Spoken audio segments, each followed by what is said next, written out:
apology I've had is from Councillor Geraint Lloyd-Williams. Thank you, Rhian. Declarations of interest. Yes, Chair. I'd like to declare. Yeah. Diolch, Paul. Item, what is it? Item 5, Social Services Annual Report. My wife is a manager for a young carers charity. I'm also a trustee and a volunteer with that charity that provides services to Denbighshire. They very clearly have an interest, and I suspect it may be prejudicial. I'm just checking. Don't think so. Well, I will have some questions about young carers later, so I just want to clarify that I am involved with a charity that provides the service to.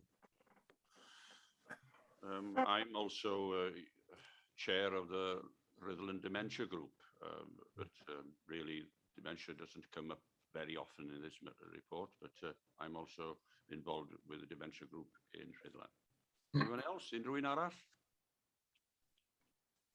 Rhian? Just on that, Councillor Penlington, you say your wife works for social care, a private company, I take it, is it? No, it's a charity, Credit Young Carers. They provide the young carers service to Denbighshire and other counties, and she's a manager with that charity. So, right. Does your question concern that aspect of it?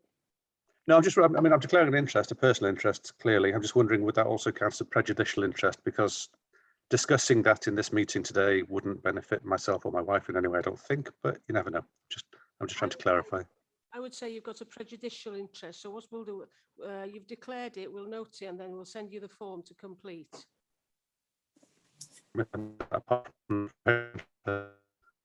Sorry, I meant personal. Sorry, I thought it wasn't prejudicial, it's personal. So yeah, you're okay part in the debate.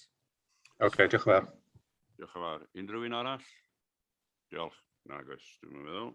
Felly, materion brys. No one else. So urgent matters? No, I have nothing to raise there. So we'll move on now to the minutes of the last meeting, page 5 to 16.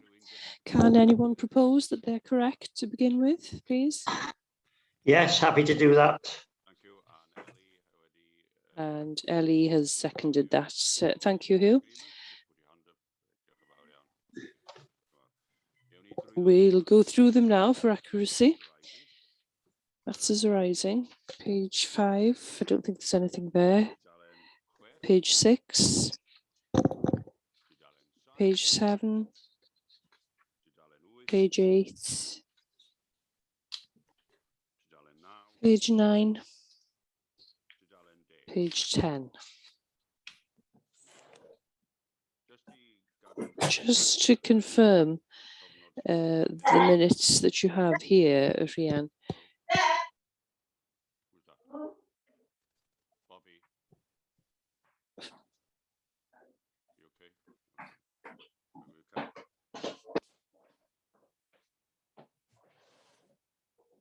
You're not on mute, Bobby.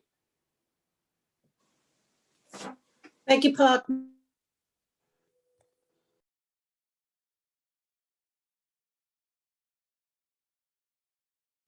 The chairman is on mute, guys. Have you been in touch? Can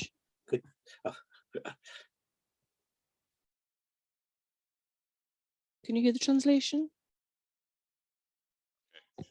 Oh, we can't hear the translation.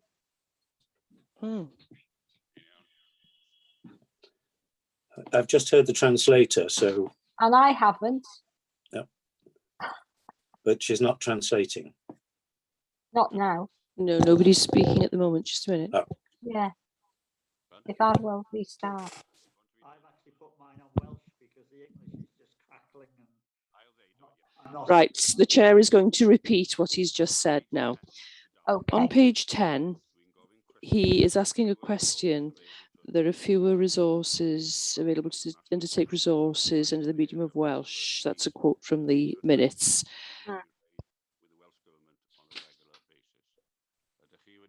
Have you had an opportunity to make inquiries with regards to that, Rhian?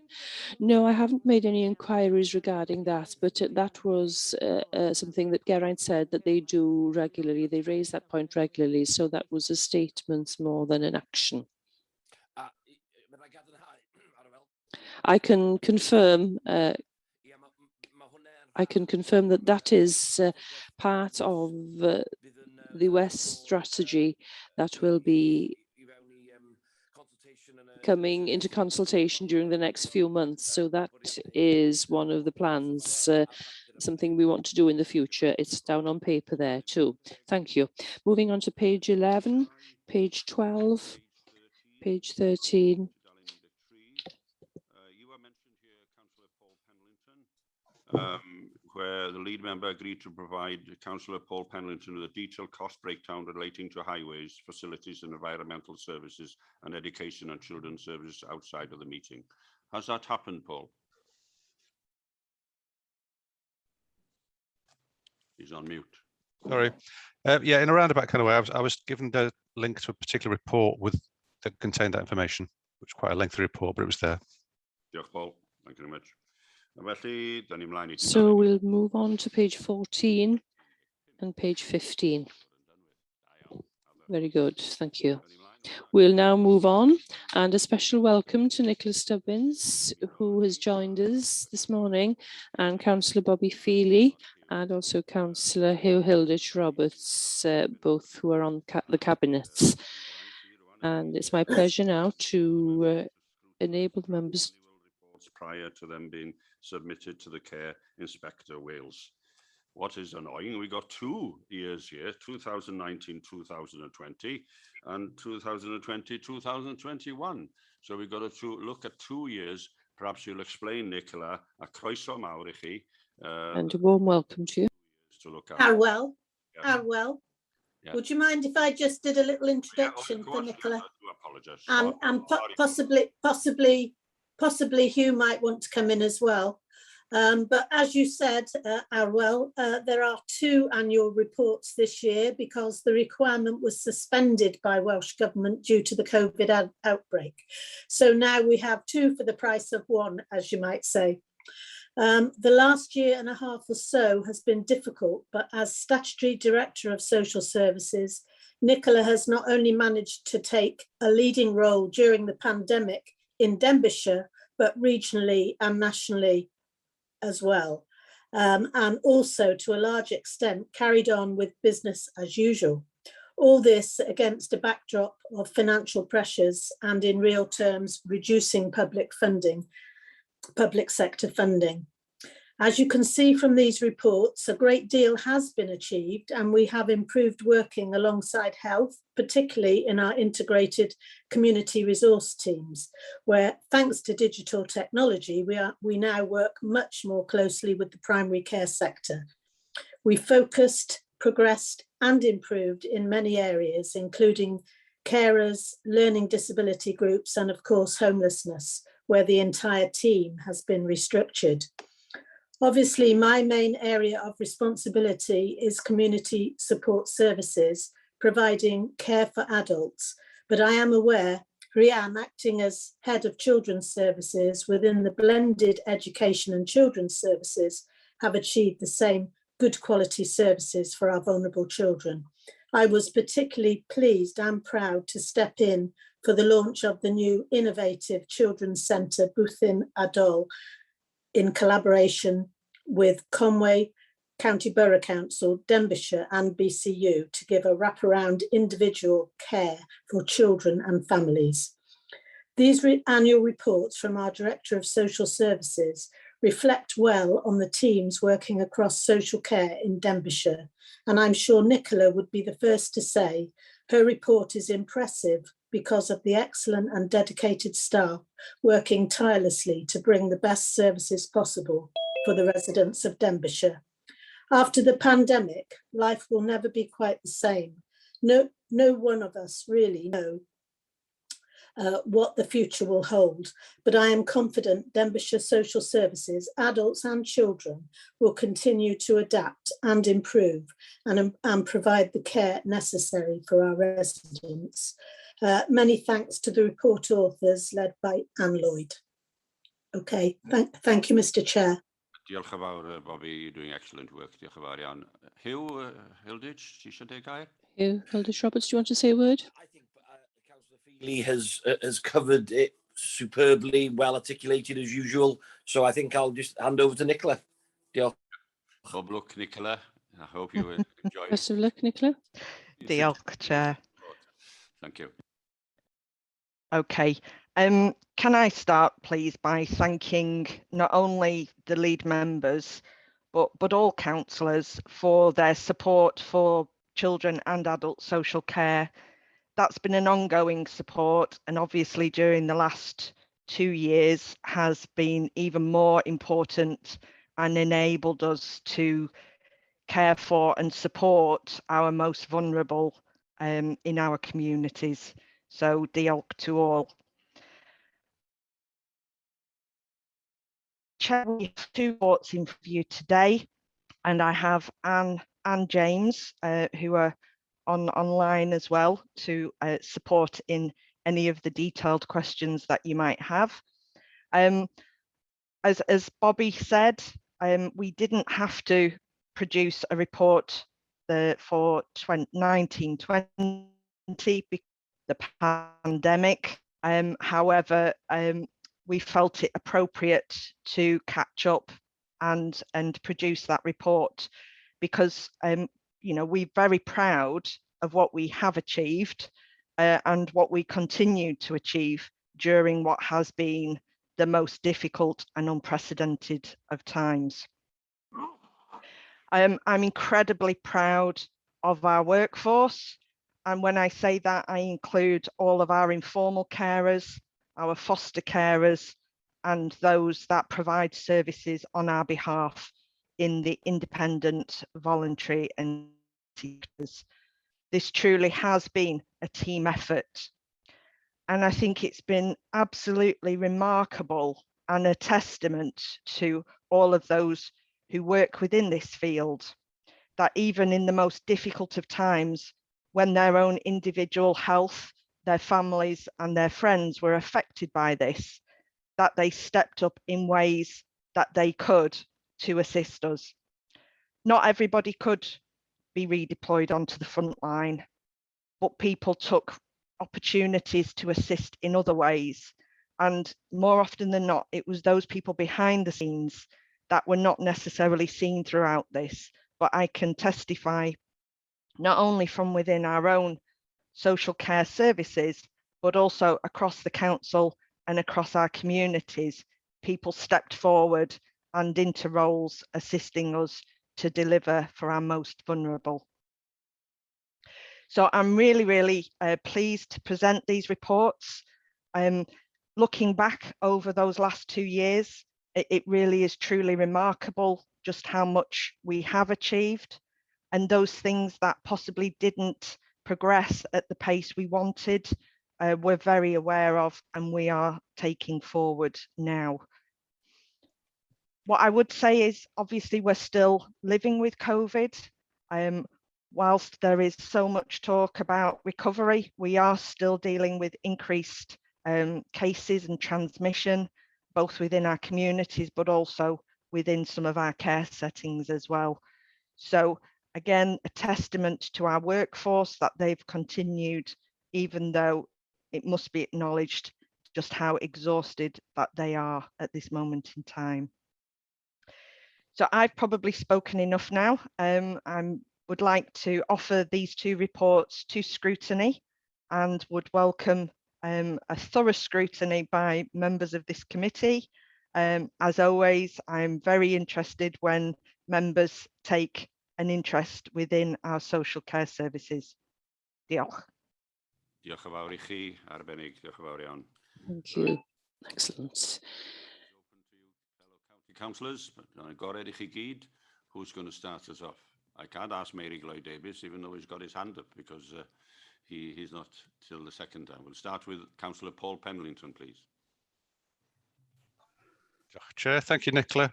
I'm going to dispute that this is a very good report, so I'll apologise for that.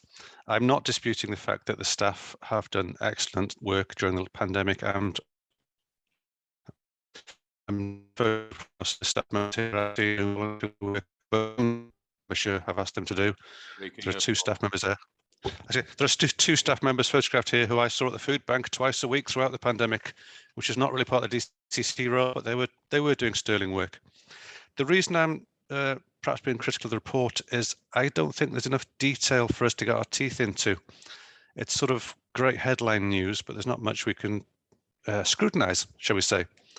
As I said earlier, I've got a particular interest in young carers. There's not much detail about the number of young carers we're reaching and the work we're doing with them. For example, something like 5% of young people are young carers. If you work down through our population, that's something like 1,000 young people in Derbyshire will be a young carer. I'd like to know how many of those are we reaching? And then conversely, how many we're not reaching? What efforts are we making to reach those we're not reaching? What support are we doing or giving to the ones we are reaching? There's comments about service users being asked for their feedback. Young carers are mentioned there, but I have no idea what their feedback was. There's comments on staff receiving training on working with young carers. Which staff, what sort of training, who provided that training? So yeah, I'd like a lot more detail, really. So that's more of a general ramble than a question. Perhaps Nicola could respond to. Thank you. Diolch, Nicola. Can you respond, please? Or Anne, diolch yn fawr. Yes, so thank you for that comment and those questions. I think that's a fair judgment, Paul. It doesn't by any stretch of the imagination drill down into the detail. If it did, we'd probably be here for a week going through the information, because the services across children's and adults are vast.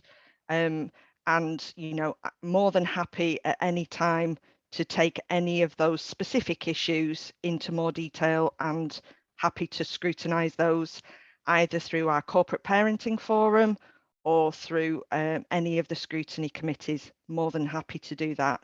We do follow a format that is suggested by Welsh Government. It is meant to be a document that is accessible for the public, so there is a balance to be had in terms of the level of information contained within the report versus the detail that I'm sure that some of you would want on specific issues. But as I say, more than happy for us to take any of those issues that members may have an interest in more detail at any point in time. Can I just ask James, in terms of the detail, the question, I hope James can hear me, I think he's struggling with some of the audio. The question around the number of young carers that we're aware of and the number of young carers that we support, how do we do that, but also what are our concerns about those young carers that we're not aware of? Okay. We at the moment, through sort of social services and Families First, we commission a young carers support service from an organisation called Scrutiny Young Carers, who Denbighshire, Conwy and Wrexham work together to commission that for young carers in those 3 local authorities. So that's the sort of the largest element of support. That service every year supports 2 across in Denbighshire. The figures from, you know, on average over the last couple of years been around 250 children. Sorry, am I is that any better? Yes, it is. Diolch. All right, sorry about that. Did you catch any of that at all, or shall I just repeat it? I caught everything. I don't know about the others. I caught most of it. You only went out for a second or two. Oh, did I? Okay, all right. So what we tend to do is we also have the Children and Family Support Gateway, and we also do some outreach work with schools, in education and schools in Denbighshire, to identify young carers and try and identify those children out there who have a caring responsibility, who we might not have missed, or who might not have been referred in by other agencies or families. So we've got proactive elements out there to try and identify young carers within education and get those referred into the Young Carers Support Service. Every year we put a chunk of money in to Wicked as well, which also supports holiday activities, outreach, things, you know, going away on events. Very difficult last year during COVID, but in previous years they'll do trips to London, they'll have trips out to outward bound centres, things like that. there are regular sort of group meetings that are run across all across Denbighshire, for young carers on a regular basis. And during lockdown, that's been maintained in a virtual way in the main, but that's starting to open up again now. Does that answer your question? Do you want me to get more specific detail, or was there another question you had along anything I've just said? No, that was a lovely answer. Thank you. If you could give me more detail, but via email or something when it's convenient. I can. We meet with Wicked on at least sort of like a quarterly basis to review the contract, but we're actually in regular contact with them very frequently on issues like the promotion of the Young Carers card, the national ID card for carers, and on a variety of other issues around activity, links with education and things like that. So they're one of the third sector agencies that I feel we've got a really strong positive relationship with. Lovely. Diolch yn fawr. I'll provide something for you though, Councillor. Thank you. Thank you.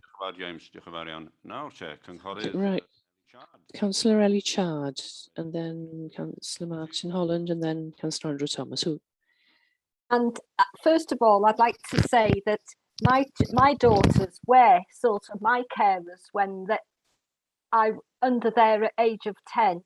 They would sometimes try and wake me up to get me out of a diabetes hypo, but I never ever classed them as my young carers. But I do know, Paul, that in school I used to know lots of children who were carers, and I always highly supported them all. Anyway, my question is this morning, how are you getting on with the improving access, skills and confidence of vulnerable citizens who could benefit from digital technology-based care and support solutions? And also, how are you getting on and developing a new innovative pathway? I've got an idea about that. So that's 2 questions, Nicola. Okay. Okay, I heard your first one. Unfortunately, you broke up on the second one. Oh, bother. Bother. Where Can you am ask I? the second one again? Yeah, hang on. I'll stop me video. That's it. Yeah. Okay. Second one is, how is the service getting on and developing a new integrated early years service and pathway? So that's the second question. The first one was about the IT with the vulnerable. And the second one is the integrated early years, because I've got a big solution to that question. All right, but I'll shut up now and you can answer, and I'll. Okay. The first question, a really good question. How have we improved and used digital? I think, if I'm really honest, before COVID, we had plans about how we might utilize technology, digital solutions.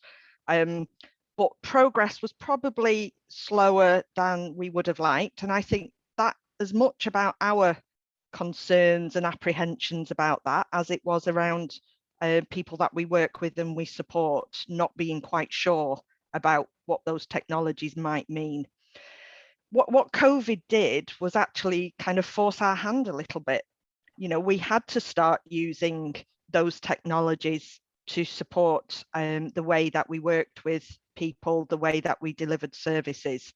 And I think, it allowed us a freedom that we hadn't previously had, because we were, as I say, our hand was forced. But actually, we've seen some real improvements. And, if there's anything positive to come out of this last 18 months, it has been how, for some people, not for all, but for some people, actually having access to that different form of support using digital technology has actually given them a different freedom, a different kind of support that actually is more aligned now to what their wants are, what their choices are about. And we've got lots of examples in the report, as you'll know, from both adult services and children's services. So, COVID kind of put us in a position where we had to use technology, but actually it has been a real opportunity. And I think it's a platform now from which we want to continue to grow and develop. What I would say is, though, those kind of digital interfaces are not for everybody, and we do understand that, we do recognise that. COVID has made that difficult because we haven't always been able to see everybody face to face, although when we've had to, we have done that. So it's a bit of a mixed bag, but I think, as I say, it has given us an opportunity to try new ways of working at a pace we hadn't previously had before. And in the main, that has been really positively received, not only by people that we care and support for, but also by our staff as well. In terms of the second question, the new integrated early years pathway, I'm going to ask James if he can come in on that one. He's much more closer to that than I am. Thank you. I think the integrated early years pathway is a sort of a Welsh government initiative that's been running for a while now, isn't it? But I think we've already in Denbighshire taken quite a lot of steps to integrate some aspects of the early years pathway within the local authorities remit during the merger of education and children's services. So there are several examples of where we've sort of merged our integrated early years pathways around things like Flying Start and our early education support.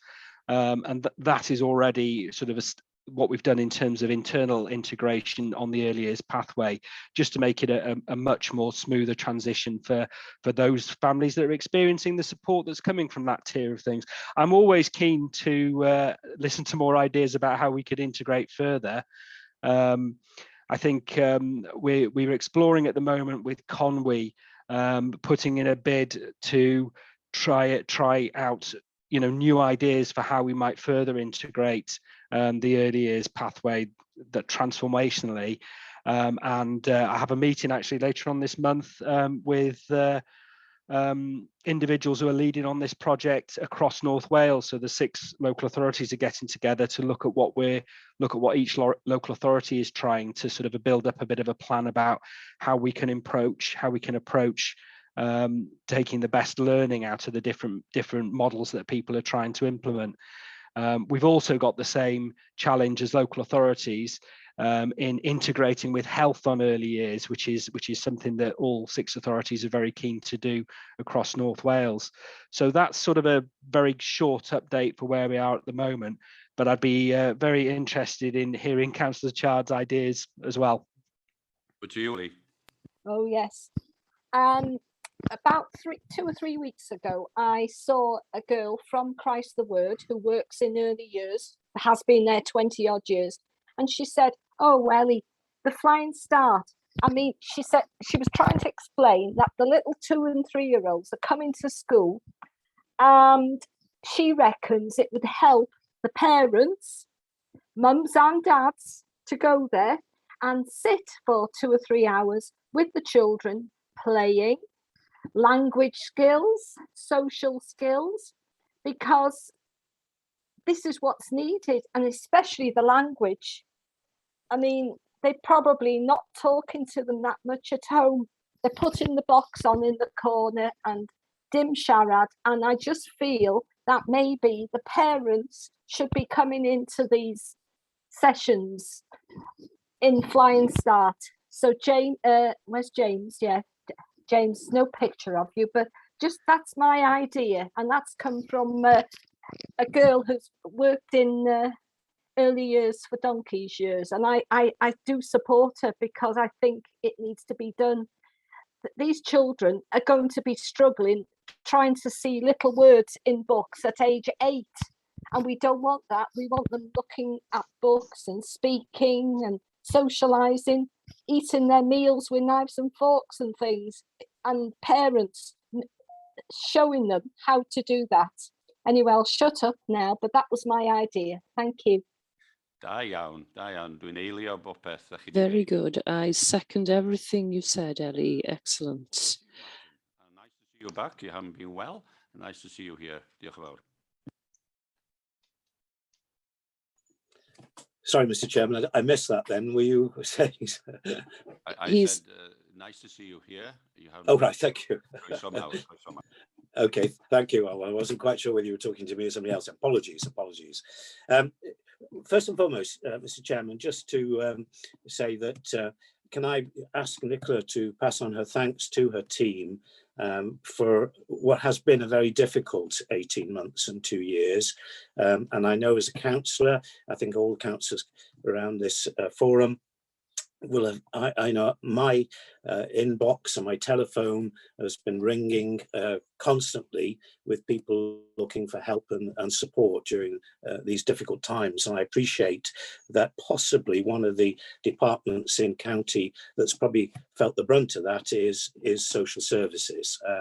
So, you know, can you pass on our thanks to everybody? Because I know that there were difficult times. I know, you know, at some points, even senior staff are rolling up their sleeves, you know, to work in some of our nursing homes as support staff, and that must be appreciated by us as councillors. Going back to the report, there's one of the things, obviously, as you rightly said, Nicola, if you went into great detail in this, it would be an extremely lengthy report. Already we've got 122 pages here for 2 reports for 2 years, but it does give us the opportunity to look at this and say as councillors whether we want to bring anything out of this report to scrutiny. And that's, you know, the point I would make. Could I suggest that it would be useful at the end of these reports to have an index of terms?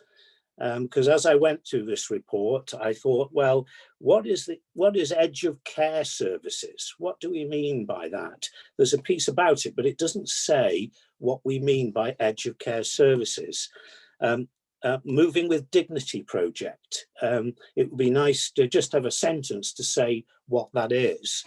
I picked up a comment on page 46, and apologies, by the way, I haven't quoted the page numbers because I was looking at these on my iPad, and I think they're different to those on the actual laptop, which doesn't help matters. But on page 46, it said that there was a statement to say to offer the solely whole understanding comes before change.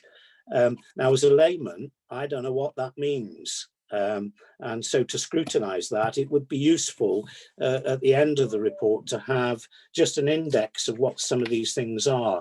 I also picked out in 4.7, the assistance technology. What do we mean by paraseal and pepper robotics? Again, it would be useful just to have a quick sentence at the bottom of this report as an index to say what that was. It may be something quite fantastic, but I'm not sure what we mean by those. And I appreciate that in the report itself, it's difficult to go into great detail, but a small index at the end would be useful for lay people like ourselves.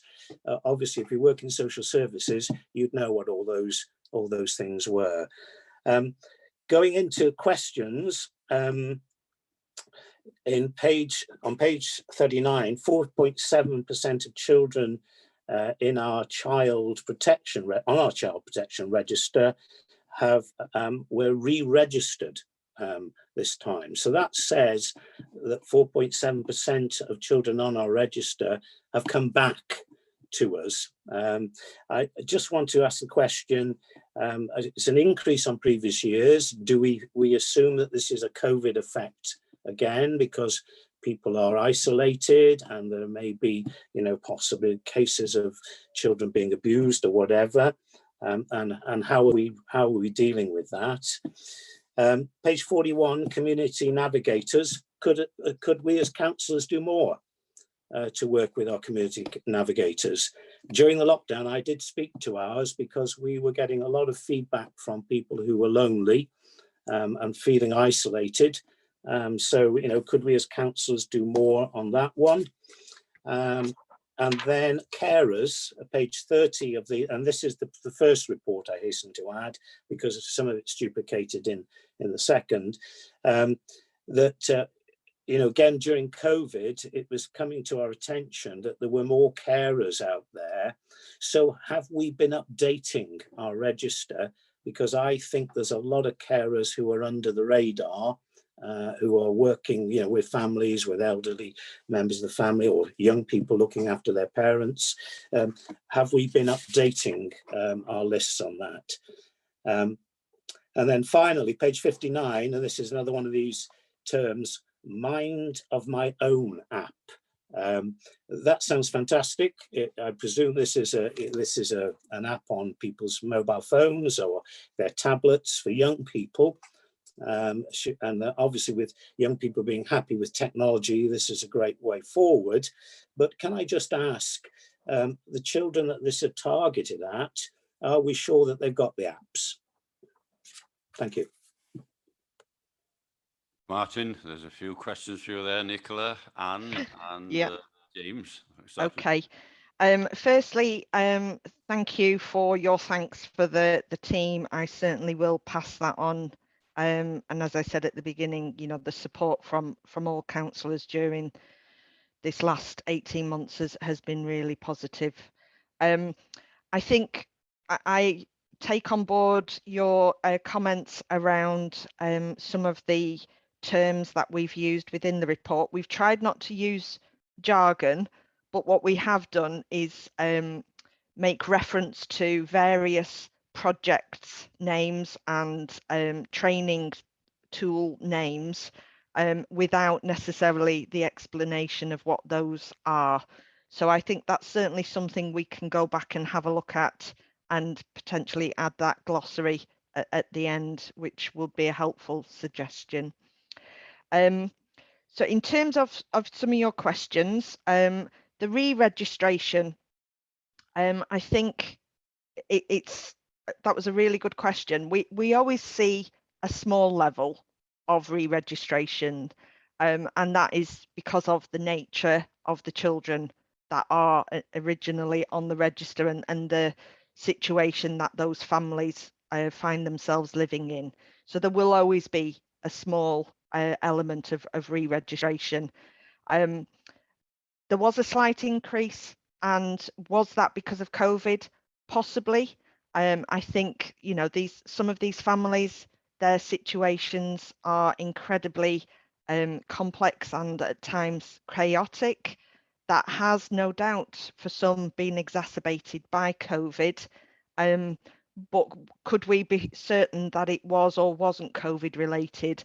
I think it would be difficult for us to say that across the board. It would be individual family circumstances that we would need to look at. What I can say in terms of safeguarding referrals for children during COVID, we in Denbighshire actually didn't have the increase of referrals at the level that was seen across Wales and across other parts of the UK. And I genuinely believe, and you know, we've got the data to prove that that was because of the work that we did at the start of the pandemic. That was supported by our structure of that joint children's and education department. So at the very beginning, our team sat down and they looked at all of our children, all the children that our schools knew, all the children that our children's social care knew. And we devised a plan for those children that we were most concerned about. And that support was there from the beginning throughout. And some of that continues now because, as I said at the beginning, we're not quite out of it yet. So, you know, I think, again, a testament to the work that we've done in Denbighshire and our structure and our approach to that whole child and family approach. The Mind of My Own app, can I just ask James to mention about that one? Hello. Okay, so yeah, the Mind of My Own app is a tool, and it's a tool for communicating and capturing the views of young people. I've just had the newsletter that we put together on this fairly recently. So, you know, we've got about 130 children who are using it on a regular basis, and we receive an awful lot of statements through that. So that's a statement is a comment or a view a child has about their care and support. Just to let you know, we did Denbighshire received an award a Voxcon award in May 2021 because Denbighshire is the second highest usage of this app in the country at the moment. So we are quite a high user of it, and there are quite a high number of our children who choose to use it. It is a voluntary method, but it's just one of the many methods we use for communicating with children. Does that answer your question on the Mind of My Own side of things? Well, the point I was trying to make was that it's an excellent idea, and youngsters love technology, but the group of children we're trying to involve in this, have they got access to technology? I think that was the point I was making. Have they got the access? I'm assuming a lot of this is to do with children in foster care and things like that. So probably they do have some form of technology support. But if there are other children out there, how do we know that they can use this app and have they got the technology? Thank you. So the technology side of things is always a question. That's always something we'd explore. If the children didn't have the technology to use the app, as I said, it's only one of the methods. If we've got a digital a digital access issue, then we particularly during the last 18 months with COVID, we have tried to identify the children who might need that extra support. For example, looked after children, the care leavers, also some of the families in Flying Start who don't have access to the digital technology. And, we have put a significant amount of funding from various sources into making sure that people have access to laptops, phones, Wi-Fi hubs to be able to use digital technology if they prefer to use it, if that's the way they choose to communicate. With our children, obviously, the app is aimed at a certain cohort of children. It's obviously not suitable for younger children to use that method, and the children have to have a certain level of ability to use it. So there are actually two apps. There's a one Mind of My Own app, and there's the Express Mind of My Own app. So the Express app is aimed more for children with disabilities. But again, the social workers work with the children to ensure they've got access to the technology and they know how to use it in order to be able to give their views if they want to use technology to do so. Yeah, hapus, Martin? Iawn, diolch Okay. yn fawr. In terms of the other questions that Martin asked, community navigators, I'm sure we would be open to more support from counsellors. And in terms of carers, yes, we did become aware of carers that we previously hadn't known about because of the pandemic. Anne, is there anything you'd like to add on how we've used that information and updated our carers lists? Yeah, so obviously, there was more people came forward because during COVID, their caring situation became, almost at crisis point if somebody, developed COVID or whatever. So we did become much more aware, and we've also tried, obviously, working with our partners such as Newcastle to get messages out there and try and circulate as much information to carers to encourage other carers to come forward to get support. So whilst a lot of services maybe weren't running face to face, there was a lot of support going on online as well. So, what we've done is with the feedback we've had and we've carried on the work to make sure we're engaging and getting messages out to as many carers as possible. But recognise that lots of people don't deem themselves necessarily as carers, even although they are looking after people. So I think there's still quite a hidden population of carers in Denbighshire that we probably still need to get to. But certainly, we've carried on the work with carers. That has definitely not stopped during COVID, and it's one of them I think that's probably progressed again during the last 18 months. But yeah, we've certainly had more people come forward to engage in services because they were forced to because of the situation, I think. Thanks. Diolch yn fawr iawn i'r tri ohonoch chi. Thank you. It's the three of you. And now we'll move on to Councillor Andrew Thomas. A warm welcome. If you can have your question, please. Thank you, Chair. I do appreciate that these reports can't drill down into the detail, but I find they're very good in getting an appreciation of what you've achieved and managed to achieve. Well done on that score. Just a couple of points, really. On the financial side, I appreciate you've had some very strong financial pressures, and we just get the rather sort of glib statement that these will be managed within budget. Does that mean that you've had efficiencies within your budget, or does that mean you've been redirecting your work? And also you say that you will be able to have partnership funding, possibly. What is that, and is it a reality? So those are a little more on the financial side, please. And the second one, I was disturbed to see that staff are stretched to breaking point.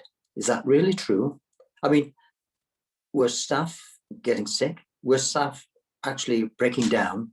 And if so, how did you manage it? Because I think that's a very, very serious statement that is made, stretched to breaking point. And the third one is just for my own education. Community resource teams set up in Rilworth and probably now in Denbigh and Prestatyn. What about places like St Asaph, Rutland and Llangollen? Are these covered by it? And what does the community resource team do? Thank you. Okay, very good questions, Andrew, and I will do my best to answer them. So you're absolutely right. Social care have been under incredible financial pressures, as have all local government services, for a number of years. But to a certain extent, we have to live within our means, and the council has to balance its budget. And in doing so, we have to make, or you as councillors have to make some difficult decisions in terms of priorities. And I would again thank you for the additional funding and that kind of ring fencing of funding that you as councillors have agreed for the last few years for social care services, because that has supported us. However, you know, with more money, we could do more. You know, I'm not going to hide that, because that would be a fact. You know, that's very true. In terms of efficiencies, every department in the council has had to make efficiencies, including adults and children's. But that has been in terms of efficiencies that have been appropriate.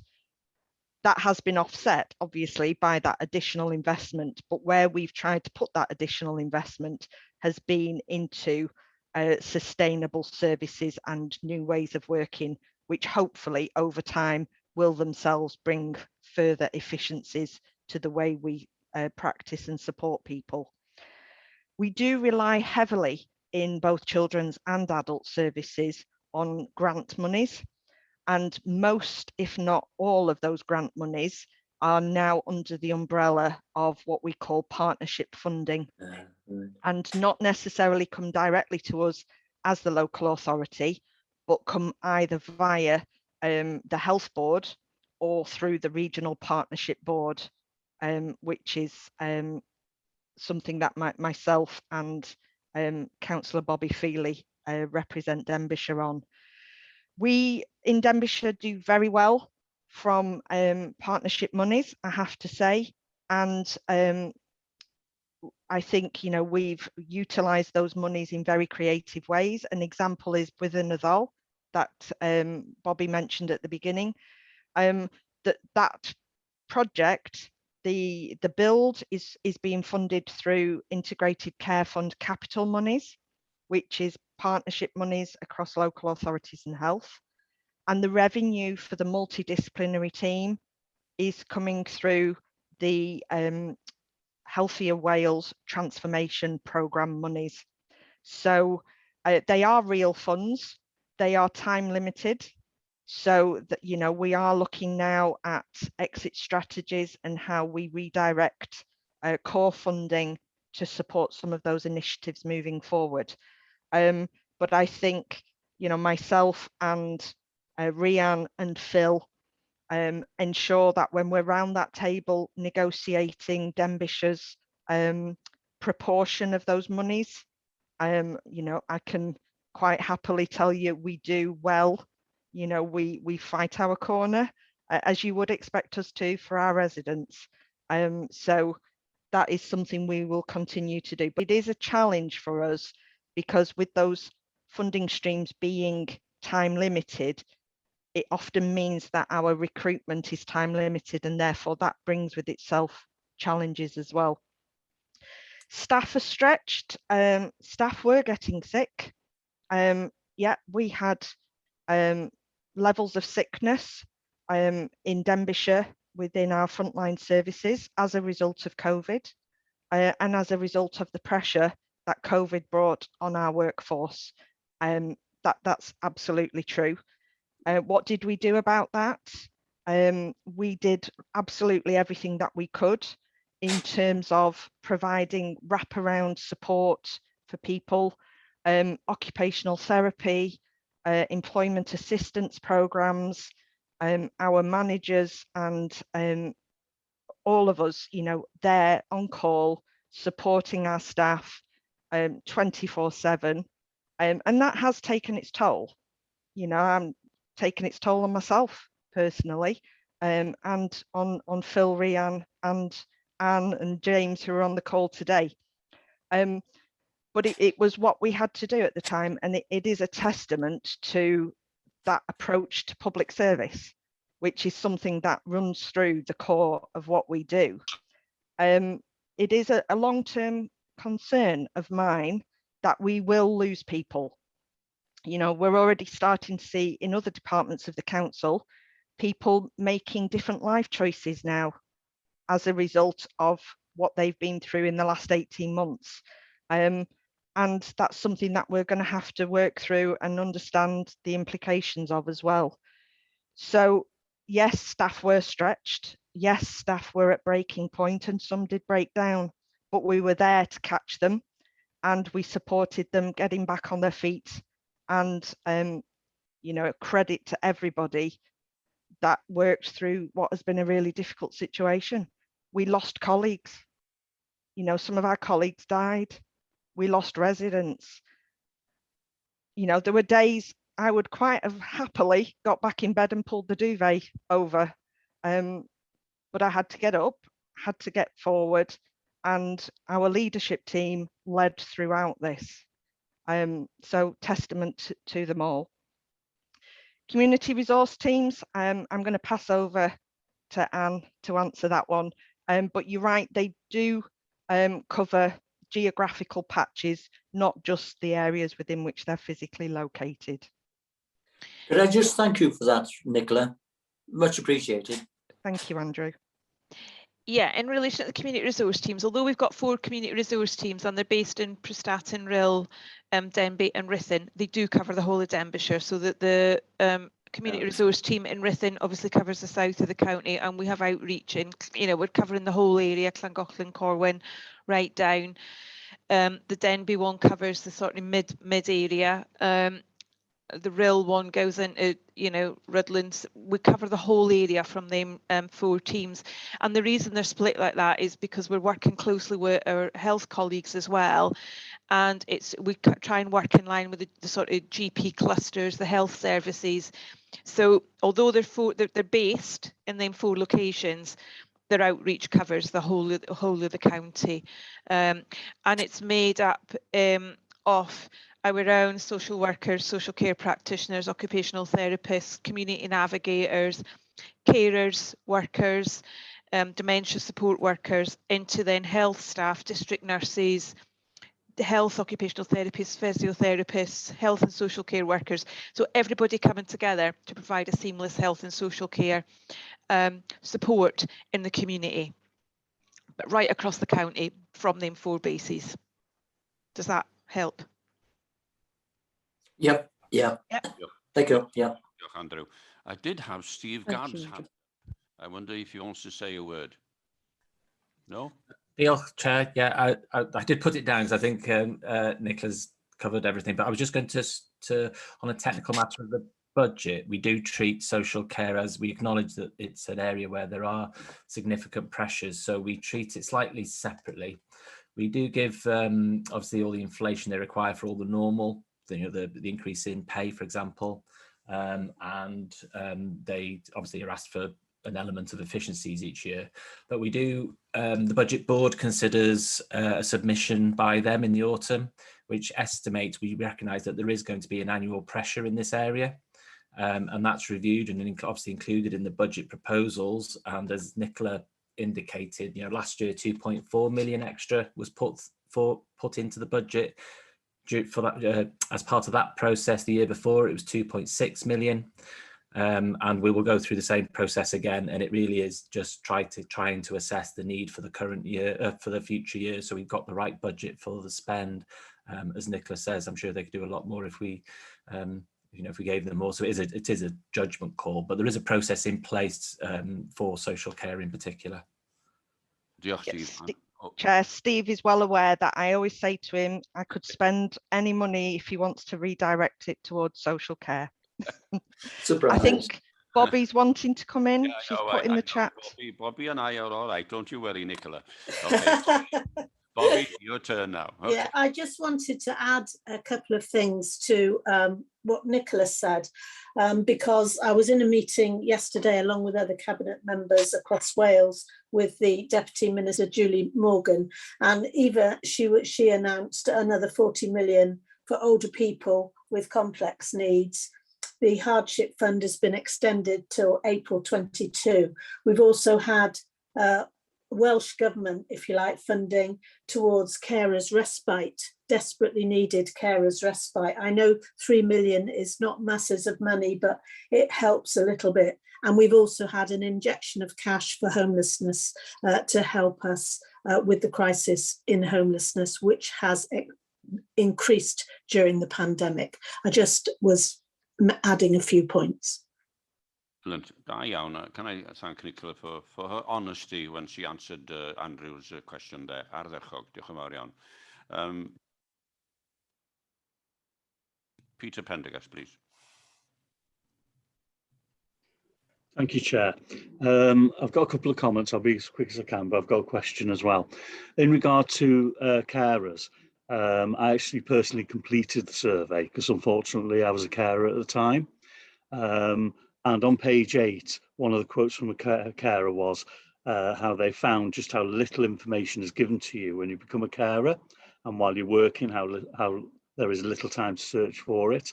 I have to, agree with the reports that's been sent out. The booklet that's been produced from Nicola and her colleagues was very, very useful and actually drilled down to what you need as a carer, who you contact, etc. So that was a really useful exercise. In regard to the Wicked things, films, theatre, etc., I found there was an issue with IT for quite a few of, shall we say, our less well-off residents. Unfortunately or fortunately, whichever way you want to look at it, part of my area is one of the most deprived. And I found and still find there is an issue in regard to IT equipment. So although James has answered the question generally, my question is, I'm more than happy to come back to me away from today's meeting, but I'd like to know exactly what help was actually given to help resolve issues with the supply of IT equipment on the 2 most deprived wards in Rhyl. That'd be an interesting question for me personally as a councillor, but I'd like to compliment you on the report, Nicola, and your staff. I'd also like to compliment Denbighshire Leisure staff who during COVID were supporting the rest of your colleagues, and I know personally they came here quite a few times to make sure that everything was okay, there was any support, any information we needed. So, well done to the whole team. Thank you. Nicola? Diolch.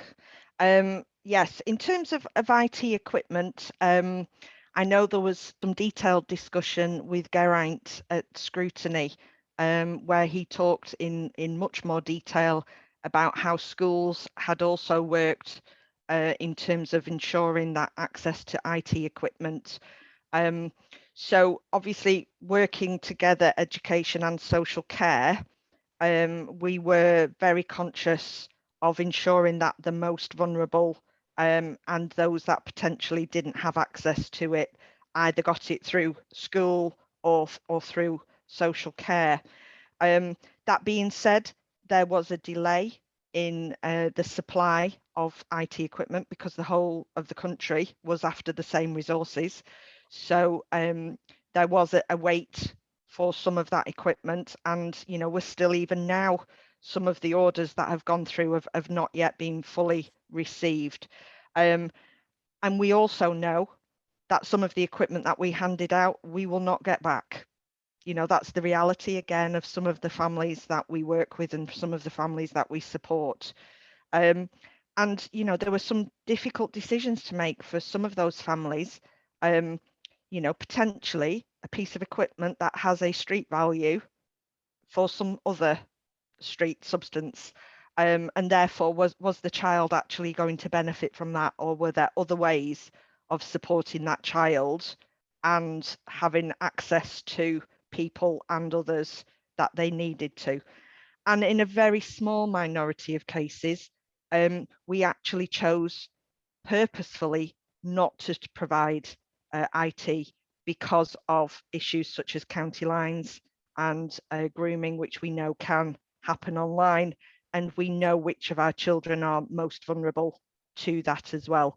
So I can't say with all honesty, every child in your wards, Peter, was issued with IT, but we certainly did our best and we prioritised what we could within the risks that we work with on a daily basis. We can probably provide you with much more detail in terms of the actual numbers, if that would be of benefit to you, but I suppose that the cold numbers wouldn't necessarily give you that information that sits behind some of that. Nicola, can I come in there? Yes, you. Just answer Peter's question. Nicola's statement that we haven't provided every child is correct. However, we have provided every child who's asked for it, and every home that have asked for it. So if there is 2 children in the home, we won't have provided IT for both, but we would have provided access for one piece of kit for the 2. And you know, the example is real high where they all took the Chromebooks home, for example. You know, there has been no point where we have refused anybody IT, and we've also worked very, very closely with enabling if they've got a PlayStation or a PlayStation, or what's the other one called? I can't remember. Paul Pendleton will know. Xbox, that's the one. That's the one. That if there is a way that you just buy a keyboard, which is a couple of pounds, attach that, and then you can go through the Google Classroom stuff.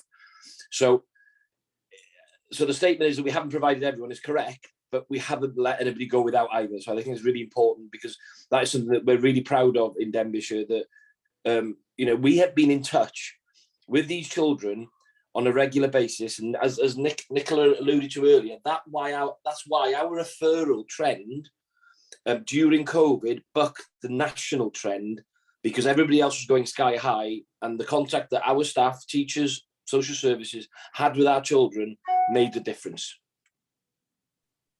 Thank you both for that reply. That's great. Da iawn.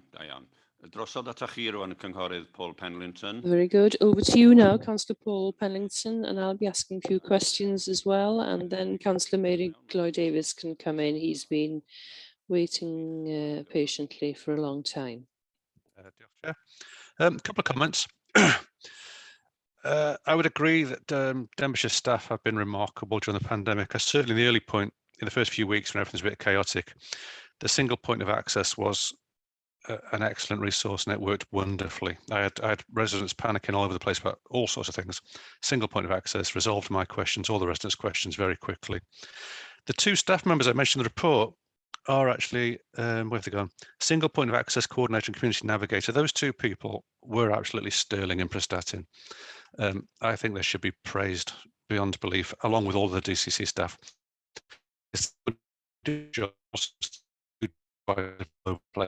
You're breaking up, Paul. Along with lots of other staff are doing similar stuff. I know there were WhatsApp voluntary groups run by staff. There were staff giving up their own time. It's brilliant. It really was. I would like to briefly agree with Martin Holland, which is unusual, but I'm going to on this occasion. I do understand most of the terminology because I've worked in the third sector extensively, but Pepper Robotics, Paraseal, REM pods are things I'm not familiar with, and I don't expect a great long answer now, but it might be nice if we had a sort of a demonstration of them at some point, just for our own interest.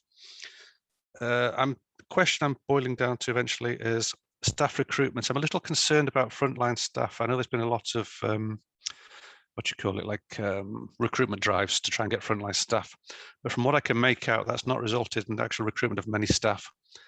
And there's also, I've heard, possibilities of staff being redeployed to take on care roles, which they were not originally employed to do. Can you tell us how the staff recruitment is going and if what I've heard is true, and respond to that, really? Thank you. Okay, thank you. And thank you for pointing out that you had some very good experiences of our staff and that they were helpful, and they'll be really pleased to hear that. Staff recruitment is an issue. There's actually an event taking place as we speak, another one, trying to recruit staff. You're right, we've had a number of recruitment sessions recently and we haven't been as successful as we'd hoped. It's something we'll continue to do. It's not a Denbighshire unique issue. It's across the region, it's across Wales, it's across the whole of the UK. And whilst, you know, COVID in many ways brought social care onto the national agenda and the hearts of our communities, I don't think that has continued the way we see for the NHS. So, you know, really grateful, that clap for carers and that acknowledgement of social care for what seemed like a first actually brought us on par with colleagues in the NHS, but we're already seeing that change and that emphasis change again. And we do lose caring staff, frontline staff to the NHS because of differences of terms and conditions and pay. But also we're losing people from the sector. There is a natural turnover anyway. Pre-COVID, recruitment was an issue. It was an issue nationally. We in Denbighshire involved in the development of the National Workforce Strategy for Social Care. Also very involved in the regional workforce board, looking at addressing these are all national issues. Social Care Wales have been running a We Care campaign for a couple of years now, trying again to show the wide range and the fulfilling roles that social care can offer. But it comes down fundamentally to pay terms and conditions. And if you can get the same salary and 10% off your groceries, why would you choose to help somebody to wash their most intimate parts when you can go down the road to a supermarket, have the same rates of pay and get 10% off your shopping? So there's something around that fair equity of pay and conditions. And I've been very fortunate in the last 18 months to be part of the Ministerial Fair Care Working Group, working with Welsh Government, with unions and with employer representatives to look at and provide evidence to Welsh Government around what that fair pay terms and conditions should be for social care. In terms of redeployment during COVID, yes, we did.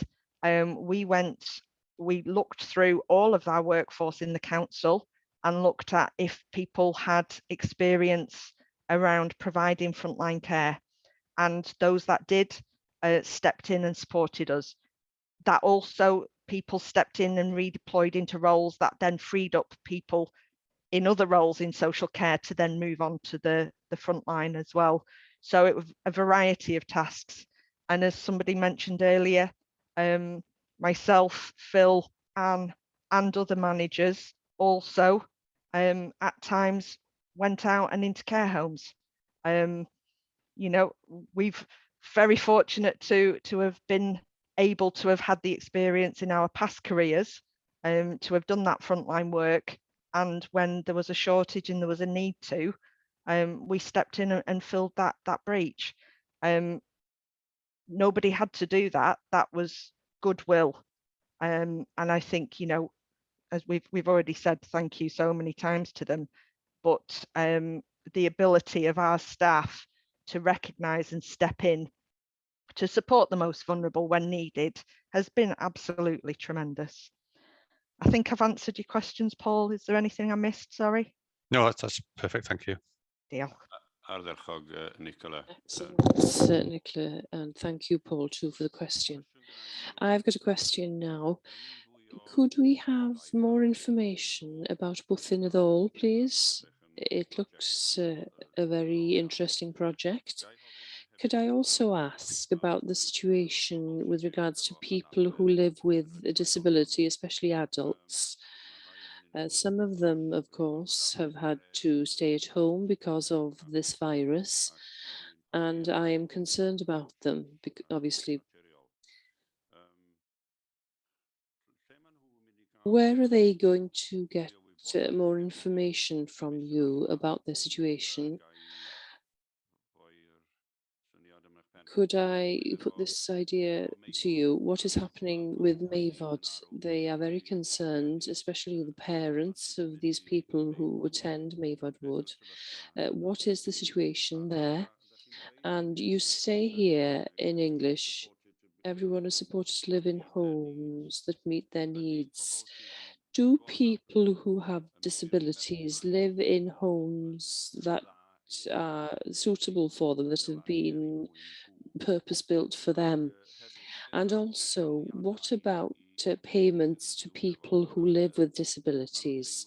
They feel that they don't get an opportunity to go out to work in the fresh air, and they don't get good salary. Also, they want a greater opportunity to work within Denbighshire itself in the leisure sector, for example, and also in the Countryside Services Department. A few questions there for you there, Nicola. Thank you. Okay. Within Addol, we have a board that actually we have two of our members on that board. So Councillor Hugh Hilditch Roberts as the lead member and Councillor Christine Marsden as a scrutiny representative are on the board of Within Addol. As it was mentioned earlier, it's a new build, a residential assessment unit. It's a joint project between Conwy, Denbighshire and the Health Board, and it will provide therapeutic short-term residential support for our children. It's something we've wanted to do for a long time, and we were fortunate to secure grant money funding to enable us to do that. It's an opportunity for us to provide support to our children locally, so that it minimises disruption to them and it prevents us having to place children out of county or out of country even. It is a new model that we've been able to test. We have the multidisciplinary team in place and they are working with children and families now. And the residential assessment unit is being built. Certainly happy to provide you with more detail on that. We can either do that in a written form or at a scrutiny. It's a really exciting project and I'm really pleased about it. In terms of adults with disabilities, yes, you're absolutely right. The pandemic has been particularly difficult for adults with disabilities. And as Anne said earlier, unfortunately, because of COVID rules and COVID restrictions, some of our services had to stop because we couldn't keep them open and follow the rules. And that included some of our work opportunity schemes as well. I'm going to ask Anne to come in a little just to add a bit further about that.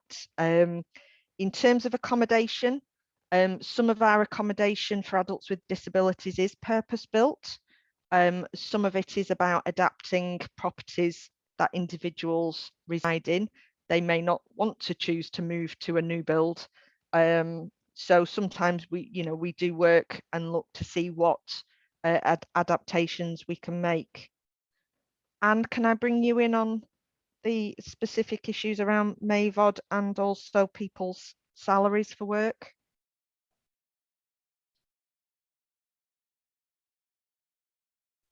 Is Anne still with us? I could come in on the Sorry, Mayvard. Nicola. Anne's sorry, there. Sorry, yeah, you can come in on Mayvod, Bobby, but just before then, the adults with disabilities that had to stay at home, I mean, we did a lot of work again to make sure they had access to IT where they could use it, and we introduced quite a lot of online sessions to try and keep people engaged, which was really difficult, but our complex disabilities team that obviously we're working with people continued that contact right through the virus. People working, we've obviously got job finders is one of our opportunities that we have within work opportunities, where we do look for placements for people, actual proper employment, and we provide support. So we have a small team that's called Job Finders, and they do go out, as I say, and find work placements and employment for people with disabilities. And you know, we're always looking at opportunities within the authority as to where we can possibly employ people. And I know we've had discussions before with Denbighshire Leisure to see what opportunities they could maybe provide for actual work placements, paid work placements, and we're working closely with Work in Denbighshire as well, just to see what support they can provide from an employment perspective. So people that are shown an interest in employment, where we can, we will try and support them to get paid employment, and that's meaningful to them. That's my background, so I'm quite passionate on that. Some of the work opportunities we're having to just work. You know, we're working through now about maybe getting some of them back open again in a safe way, but at the moment, obviously, we're still dealing with COVID, so that's still proving quite difficult. Bobby, do you want to come in and say anything specific about Mayvod? Because I'm aware there's a briefing note due out any day now. I was Sorry, Bobby. Ydych chi wedi anfon ychydig o bethau ar chat? Excuse me, Bobby, if you've put some messages on chat as well, if you want to present those at the same time. Well, no, not it's okay about that. Anybody can see them on the chat line. No, I was just going to come in if you weren't there or you disappeared for some reason, and just to say that there has been a lot of activity and conversations about Mayvod. Mayvod is a work opportunity, one of our 4 work opportunity services in Denbigh, making wood products. As probably most of you know, it's been going for many, many years, 50 years, in fact, this year. And there are 24 people with learning difficulties when it's open that attends Mayvod. And there has, as part of the work opportunity services review, we've reviewed Poverty Task Force Golden Group. Mayvod is the last one that we're reviewing and going out to consultation on. And as a result, there's been quite a lot of worried emails and phone calls to people, counsellors, as well as as well as me, as well as officers. And so a briefing note has just been prepared, and it should go out today or tomorrow. It'll certainly be going out within the next 2 days, putting the facts before not only counsellors but service users and their carers as well. So hopefully that will be clarifying for anybody with worries about Mayvod. Diolch, Bobby. Are you confident that there will be a situation where these people will be back in their work experiences, having these skills typical of Mayvod in the future? Well, obviously it's been closed during the pandemic because of one of the services is open in County Hall. We're able to open that, but we haven't been able to open any of the others, including Mayvod. So hopefully when we're in a position to do so, we will obviously be able to open again. Thank you. Is there anybody else who wants to ask a question that is members of the committee? Councillor Roberts. Myself and Bobby were in a meeting meeting, we raised this on Monday about the work ops opportunity. And as we understand, as Bobby says, it's under review what we're doing, that's fine. But the concern that I've asked for a position from Phil Gilroy and Bobby has as well is the review is the bigger picture, but the here and now is what is happening to the users at the moment because they have been at home for so long. And, for an example, I was talking to somebody yesterday that there's one individual who, what we're offering at the moment is 8 hours of walking a week because there is no work ops, but that's fine unless it rains. And then they obviously can't walk in the rain. So it's about stimulating the mind as well as occupying the time. So, and I think, Bobby has a good understanding of that. And I've got every faith in Bobby that she'll get us a position where we are and that we can move forward on this. And this is all, just to say, this is all covered within the briefing note, Hugh. Yeah. Diolch I Bobby a diolch I Hugh hefyd. Thanks to Bobby and thanks to Hugh as well. Anybody else before we go to Councillor Mary Lloyd Davis?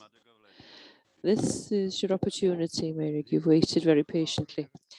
Not at all. Many thanks to the chair.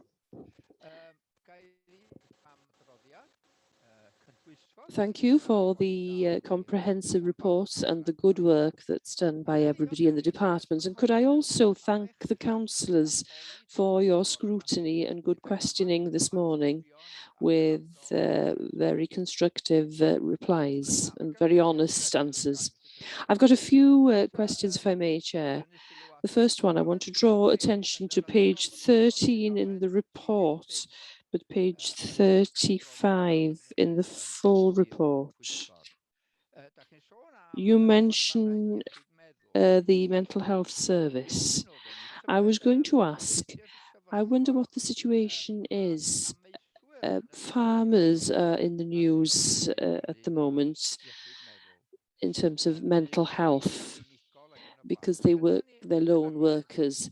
Do we reach farmers, local farmers in the rural areas to help them? That's one question. And then if I can turn to page 86 and 32 in the report, in the full report, regarding Bwthyn and you've drawn attention to this, Chair.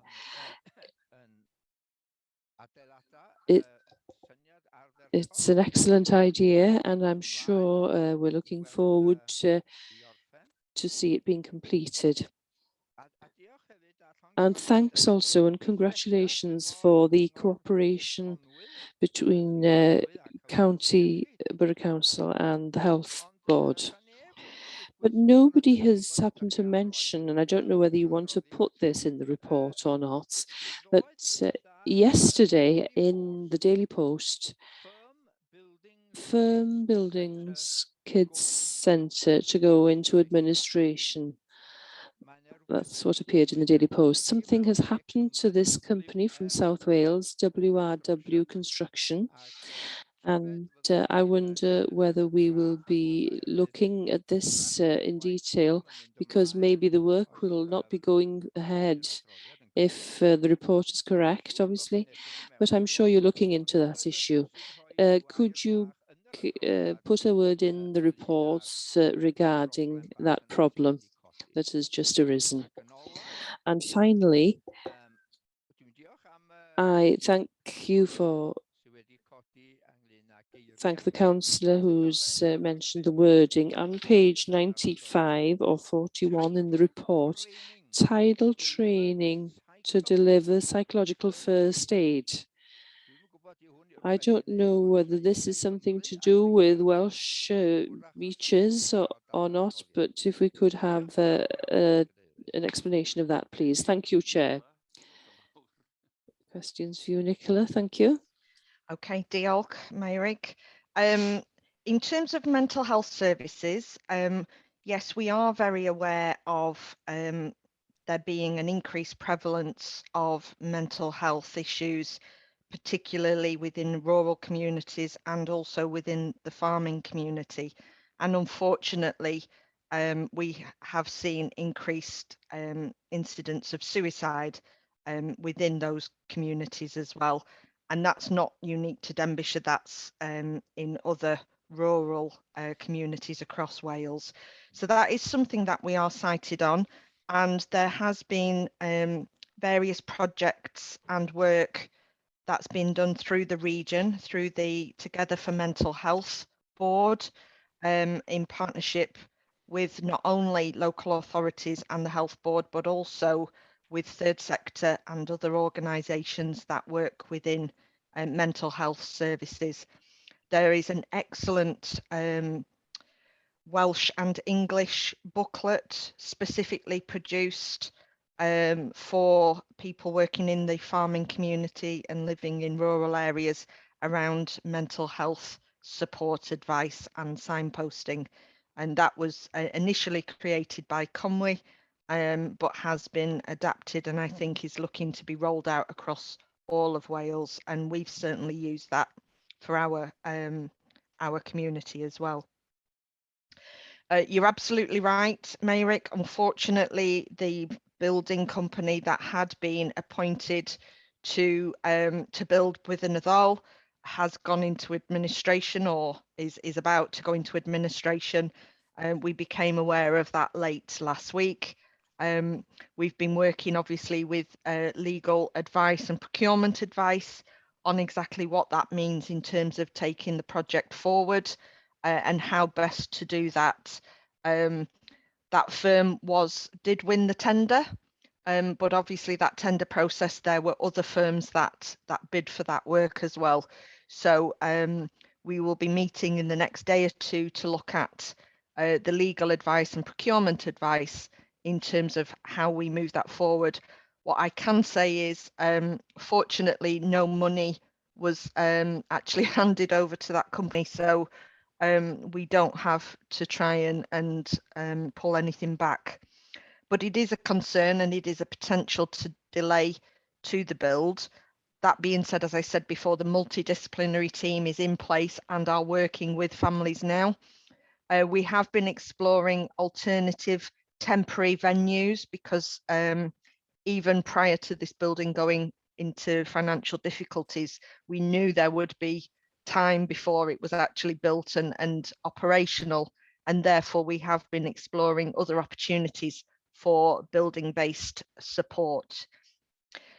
In terms of including this in the report, the reports in front of you are for the financial years 1920 and 2021. Obviously, the situation with Within a Ddol at this moment in time is within this current financial year and therefore would go in next year's report. So I'm sure we'll have not only the issue, but also the solution reported in next year's report. In terms of the psychological, let me pull that way, psychological first aid, that is a training program, psychological first aid, and Tidal Training is the company that has been commissioned to deliver that. But as Martin suggested, and a glossary with some of those terms explained in more details, we'll look at what we can do. Diolch, Mr. Cadeirydd. Thank you, Chair. Just in addition, if it would be possible to get the booklet that's been that you drew attention to for farmers in rural areas, and secondly, why do we have to wait for the Daily Post to inform us what was happening with this new build? Just a point there. Thank you, Nicola. Do you want? No? Okay. Yeah, so the lead members and cabinet were cited immediately as we became aware that the firm was potentially going into administration. My understanding is it hasn't actually happened yet, so we have to be careful in terms of how we kind of look at the contract and the decisions that we make moving forward.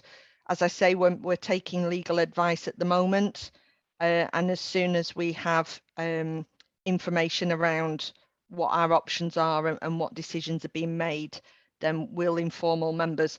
I think the difficulty is, Mayrick, at this moment in time, I don't actually know, because I've not had that sit down with legal and with Conwy to actually understand what that position is. But I know officers have been working since the initial news broke. But as I say, it's not actually gone fully into administration. My understanding is it's announced it may well do. So it's been really difficult to report because it's been a change in position. But the lead member cabinet and also Councillor Christine Marsden, who is on the board, have been made aware of the situation and will be briefed. And at a point in time, I have more detail. I will obviously share that with all councillors. And yes, I will try and get you a copy of the booklet. I'm not sure that if they're still producing hard copy prints, as with lots of things nowadays, it's online. And because of COVID, actually getting hard copy things is really quite problematic, but I will do my best for you, Mayrick. Thank you, Nicola, for the answers, and thanks to the chair. Could I just draw attention I think this complaint has been put forward, not against you, but in general, that things appear in the newspaper and that councillors don't know anything about the issues. We have got an arrangement whereby some issues are confidential. Maybe if we could just have a note. This is a general complaint of the county that things appear in the paper and we don't know anything about them. We only need a brief note to say that a problem has arisen. You'll get more information when it's more information is known. That will be enough for us to know that something is going on. Thank you, Chair. You're very kind. Could I just come in there, Chair, if I may? As the member responsible for communication and childcare, unfortunately, usually we would have shared this information, Mary, but because of the situation, in terms of the legalities of the issue, because the company haven't gone or maybe even won't go into administration, what we hear on the street wasn't officially from the company. We would then be in danger of getting a case against us as a council if we were to announce it. So the minute I have those details, I will announce it and I will share it with everybody, because every member counts, not just the cabinet. And so that's important, and we'll do that. So we had no plans to keep anything away from you. It was just the legal situation that we had to follow. Gawn ni symud ymlaen rwan, a diolch yn fawr I ti, Hugh, a diolch I Bobby, aelodau'r cabinet, am ei gyfraniad heddiw y bore. Thanks to Councillor Hugh Roberts and Bobby Feely, members of the cabinet, for their contributions this morning. We'll look at the reports. Prior to them being submitted to the Care Inspector Wales. Mae hwn wedi bod yn gyfarfod dwys a cyfarfod da. This has been a good meeting, and could I repeat what Councillor Mary Lloyd Davis said about the work you as councillors have done this morning, asking very good questions. Excellent. Congratulations to you. And could I also thank Nicola and her team for the excellent work they've done over this very dangerous period with the virus. Nicola, James and Anne, for the excellent work, and all the staff. If you could convey that message on to them, please, Nicola, I'd be very grateful to you for the excellent work that they've done voluntarily as well. Thank you all very much. And I would like somebody to propose that we accept this report for the past 2 years. Somebody could do that, please. Thank you, Bob Murray, and seconded by Ellie. Are you all in agreement? Yeah. Yeah. Thanks very much. So best of luck to you, Nicola. I hope you don't have a period where you want to put the duvet over your head again for a long time, and that you will carry on with the work confidently and enjoy a little bit of a break now, as the schools, these are the two departments that have had it worse, I think, over the past few months, the education departments and social services, because of COVID. But we wish you well as a department in the future, and hope that you have a bit of a break. Thanks very much. If you want to say a word, Nicola, to finish off, you may do so. Just to thank councillors again for their support during what has been a really difficult time, and for that, you know, continued support for social care services in Denbighshire. You know, the staff really do know how appreciated they are, and are very proud to work for Denbighshire. Diolch. Well, I propose now that we have a bit of a rest, because Rhian here has been writing like a busy bee a long time, and we deserve a rest, and I need a drink.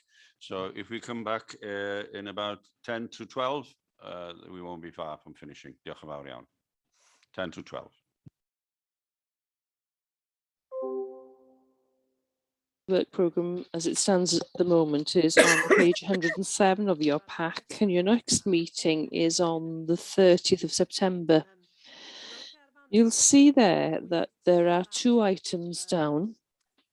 One, there's lots of question marks regarding that. Provisional external examinations and teacher assessments. Obviously, there aren't results this year.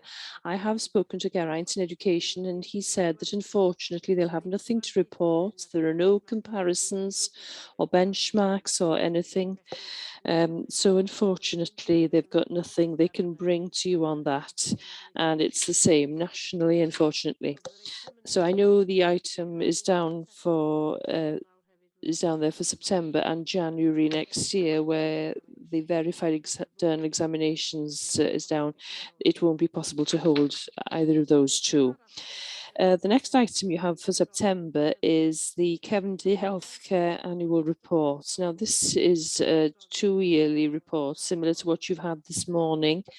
There wasn't a report last year because of COVID, but that report is available now, and one for this last year.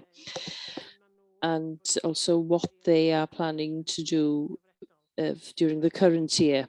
So that is down for you in September. So we'll have enough time to discuss that next time. Maybe in the meantime, something else might appear. There are 2.5 months until that meeting, so there is a possibility we might have something else. The chairs and vice chairs group met on the 1st of July. No subjects were sent to you to be scrutinised, but obviously if you have got anything that you'd like any of the scrutiny committees to look at, if you could fill the form in Appendix 2, submit it to me, and then the chairs and vice chairs group will meet again on the 9th of September, so they would consider it then. If anything has emerged from the report today that you think you'd like to scrutinise in more detail, please fill in the form, send it to me, and we'll ask them to have a look at it. And then in Appendix 3, you will see the Cabinet's forward work plan. And Appendix 4 is the latest on your recommendations from the last meeting. I don't think there's anything else I wanted to raise with you today, unless somebody's got any questions.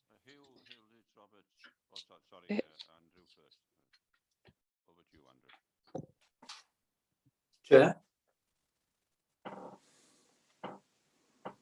Hello.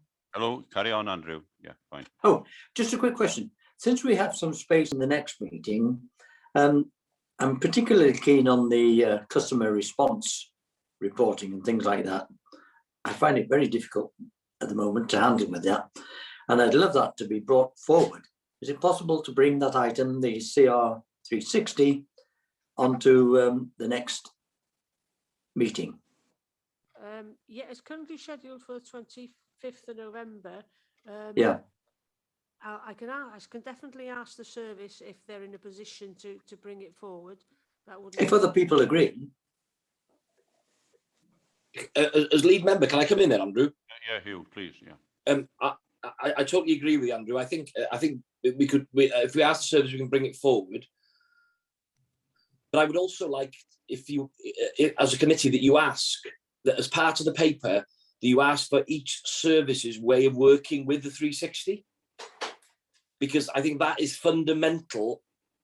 The issue, the system is the system. It's what you feed into it that's important. And I think the differences in each department doing it differently is why some information is better from some departments than other. I think to get to the bottom of this, we need to have that in the paper, if I may suggest. I think, Rhian, yeah, I'm sure you can ask, and I hope that Hugh has agreed with the proviso with more details with the 360 Dion. Yeah. Yep, so I can do that, no problem.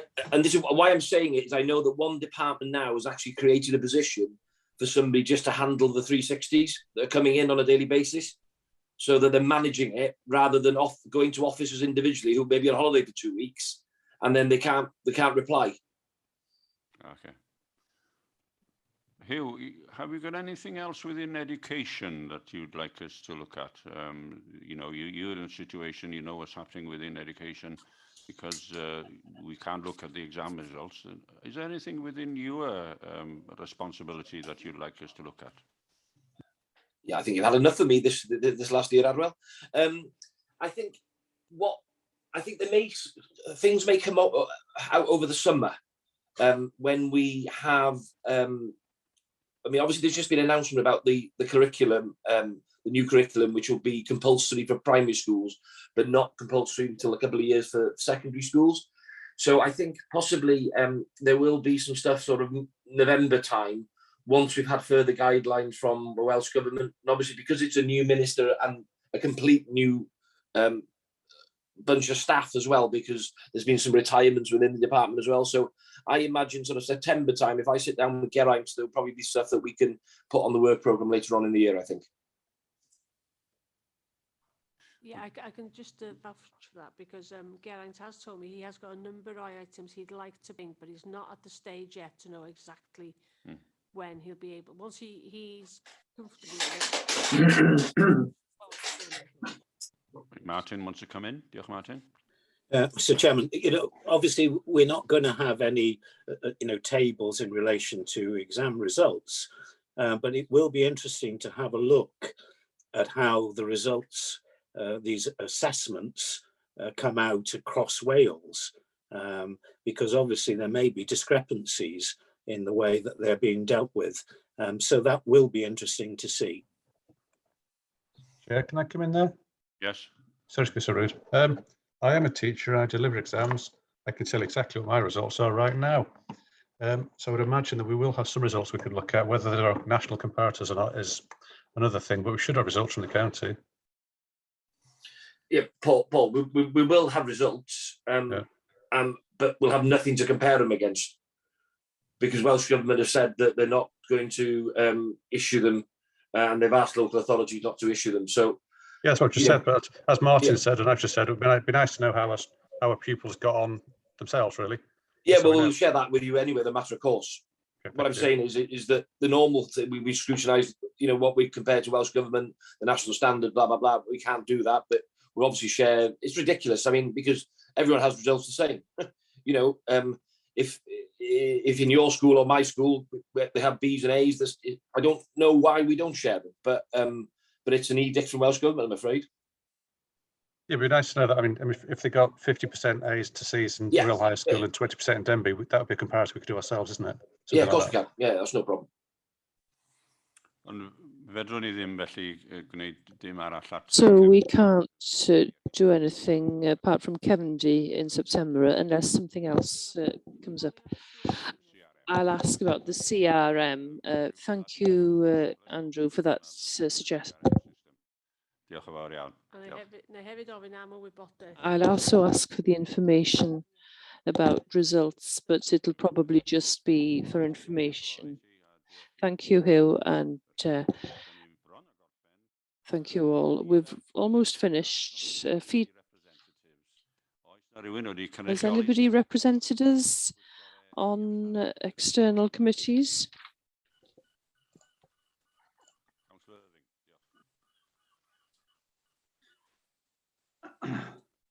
Councillor Irving, thank you. Thank you, Chair. Just to report, I should have represented the Scrutiny Committee, in 3 forums. 2 of them were service challenges. One was customer services, which we've just been talking about. Sadly, I didn't make that meeting. And the other one was last week, the BIM, the business management scrutiny. There's a lot of discussion there about COVID and COVID recovery. It might be useful. It was so detailed, it might be useful. I don't know what Rhiannon thinks, if you were to attach a copy of the minutes for that meeting or something of that nature to our minutes from this meeting. Maybe that might be a helpful way forward. I don't know what sort of reaction that suggestion gets. And the third one was I represent Scrutiny on the Queen's Building project, which every week. So I keep a very close eye on that project. Breaking up. Can you? You can't. So I'll take my. Just a moment. I'll take my video off. How's that? Is that better? Yeah. So just coming back to say that the Queen's Building Project Board meets every 2 weeks. I represent Scrutiny on it, trying to keep a very close eye on the project. An awful lot of the discussions do come in, and I've clarified this yesterday at the meeting, do come under part 2. So it's difficult for me to report back, other than to say that the project is not without its challenges, but everybody's working very hard to endeavour to bring it through to a successful conclusion. It was suggested yesterday that there would be, or maybe there ought to be, an opportunity for it to go to scrutiny, but I'm not sure it might be too soon. And I don't know whether Rhiannon would like to check that out with Tom Booty, who's the senior officer there, or Graham Boas, to see when they think it may be appropriate for this project to come to scrutiny. And I'd be happy then to submit a scrutiny form. I don't know whether that would be a suitable way forward. Excellent. Chair. Yes. Personally, I think that it should come sooner rather than later. Yeah, I don't. Yes, well, I'm not arguing with that, Bob. I just don't think it's for me to say. You know. No, I understand, but you can convey that to them. Yeah. Oh yes. No. The subject was raised that there ought to be a scrutiny. We think at some point. It's a question of what is appropriate. I understand that. Yeah. Particularly, a lot of the information is sensitive. Well, yeah. But equally, what I would say is everybody is doing their very best to bring the project to a successful conclusion. But there are challenges with it at every turn, I think. Councillor Peter Scott. Thank you, Chair. I was about to join in. There is a special meeting of the community scrutiny on the 26th of July to listen to the GTAA, the Gypsy Traveller Accommodation Assessment, where we're up to with that. So that's something to keep your eye on. It's only the assessment of the need for a Gypsy and Traveller accommodation. It's nothing to do with sites and things like that at this moment in time. I keep getting told. Thank you. Thank you. And finally, Councillor Ellie Chard. Just to say, next Monday afternoon, I'm not sure who else is on this committee. I'm on the Education and Children's Service Challenge. So I'm representing this scrutiny. Okay, it's on Monday afternoon. Yeah. And then I'll be able to report back at the end of September. Okay. Well, I'm in the same boat, Ellie. I've got a social services challenge in the morning on the same day as you. So it's very busy times, but holidays are on the way. And Chair, I'll be at both. You would be there. Oh, you're still with us, Nicola. Da iawn, da iawn. Oh, yes. Good, good. Diolch yn fawr iawn I chi gyd.